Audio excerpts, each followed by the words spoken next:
Hi friends, பார்த்திங்கன்னா பாவக்காயை நல்லா கழுவி வெட்டி கொண்டு வந்து பாருங்கள். நல்லா இந்த அளவுக்கு வதக்கிடணும். இது இந்த அளவுக்கு வதக்கணுன்னா நல்லா சிம்மிலே வச்சு அடுப்பு கொஞ்சம் உப்பு போட்டு அப்படியே வதக்கிட்டே இருந்தோம்னா கொஞ்சம் கொஞ்சமாக எண்ணெய் விட்டு வதக்கணும்னா நிறைய வதக்கும். எண்ணெய் விட வேண்டியதில்லை, கொஞ்சம் கொஞ்சமாக எண்ணெய் விட்டு வதக்கணும்னா நல்லா பாருங்கள். இந்த மாதிரி வதக்கிக்கணும். இன்னும் கொஞ்சம் நல்லா வதக்கணும். சில பேர் வந்து கசக்கணும் பாவக்காயை சாப்பிட மாட்டாங்க. ஆனால் பாவக்காய் சாப்பிட்ணும், உடம்புக்கு ரொம்ப நல்லது. பாருங்கள், நல்லா இந்த அளவுக்கு நல்லா வதக்கிக்கணும். ஒரு 5 நிமிஷம் இல்லை ஒரு 7 நிமிஷம் நல்லா வதக்கணும்னா நல்லா வதங்கிடும். இப்போ பாருங்கள் சரிங்களா, எந்த அளவுக்கு வதக்கி விட்டுருக்குறேன்னு.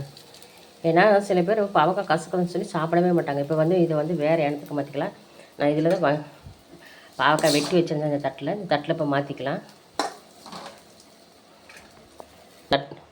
பாருங்கள், இப்போ வடை சட்டியில் இருக்கிறது எல்லாத்தையுமே இந்த தட்டுக்கு மாற்றியாச்சு. இப்போ வந்து நம்ம என்ன பண்ண போகிறோம்னா நல்லெண்ணெய், செக்கில் ஆட்டினா நல்லெண்ணெய்.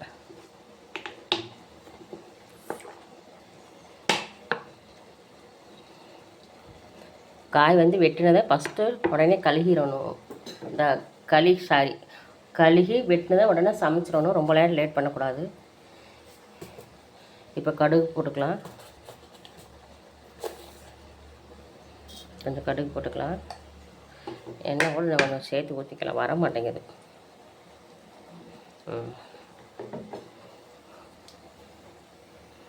நல்லா கடுகு பொழியட்டும். இப்போ கடுகு பொரிஞ்சிருச்சு. வெங்காயத்தை போட்டுக்கலாம். பெரிய வெங்காயம் ஒரு வெங்காயம் வெட்டி வச்சுருக்கிறேன். இப்போ இதை நல்லா வதக்கிக்கலாம்.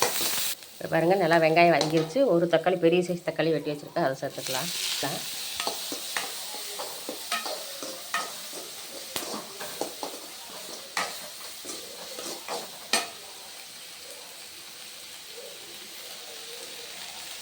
இப்போ கொஞ்சம் கருவேப்பிலை போட்டுக்கலாம்.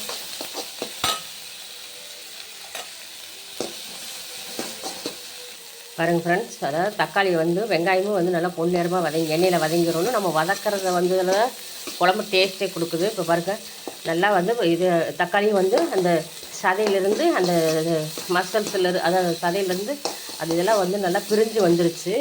அதே மாதிரி நல்லா வதக்கிடணும். இப்போ வதக்கிற முறைப்பாடு பாருங்கள். இப்போ நம்ம வதக்கி வச்ச பாவக்காய் சேர்த்துக்கலாம்.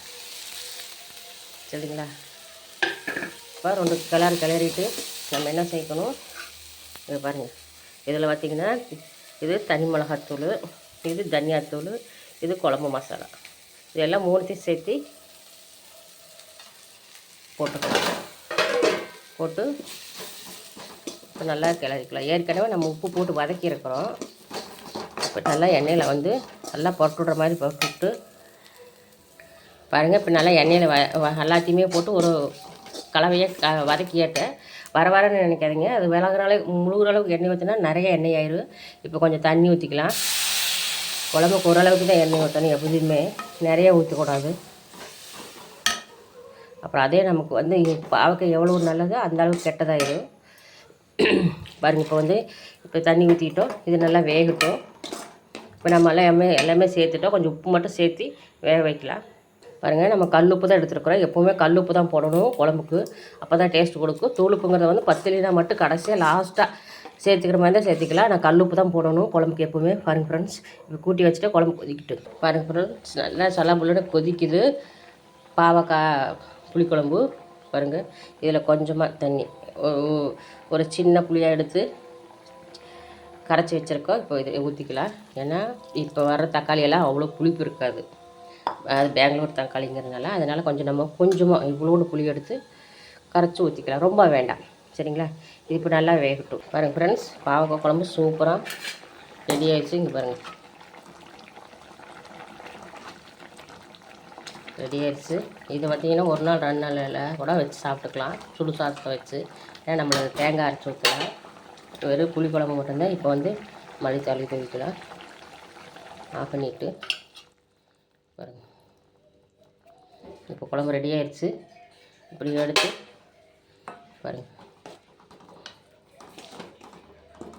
இப்படி எடுத்து நம்ம வேறு பாத்திரத்துக்கு மாற்றி